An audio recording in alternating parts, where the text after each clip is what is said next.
Good morning, badasses. Coach Joe from the Summit Endurance Academy, dropping some knowledge about heart rate today.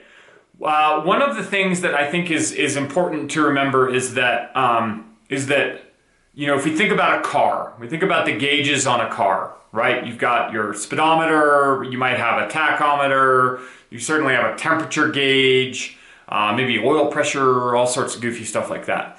Heart rate is not a tachometer or a speedometer. It is not a reflection and at the time 100% accurate reflection of where you are.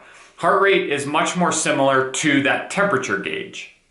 So if you start up the engine and you start driving, your speedometer says how fast you are going right now. If you drive for a while, what's going to happen is that temperature gauge is going to go, oh, okay, we're moving now. I'm going to creep up, I'm going to creep up, I'm going to creep up, I'm going to creep up, I'm going to creep up. And after a while, it's going to say what you are doing. It's going to level out and it's going to be accurate. It's going to accurately reflect what is going on right now. That doesn't mean that it necessarily has a damn thing to do with what's going on right now. It means that it's kind of leveled off. Heart rate is very similar. At a much faster speed, yes, it drops a little faster than an engine temperature does. But it's the same idea. It's not reflecting. It's not what's happening right now. It's what's happening a little bit ago.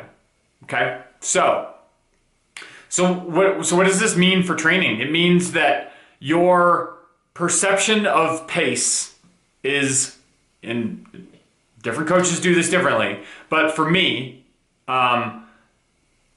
train by pace and use your heart rate essentially as a calibration tool. So once you've been running for 5 or 10 minutes, look down and say, yeah, okay, I'm pretty close to the right spot. I'm going to stay here. Or, I'm a little high. I'm going to drop down. So yeah, temperature gauge, not speedometer. Have a good day.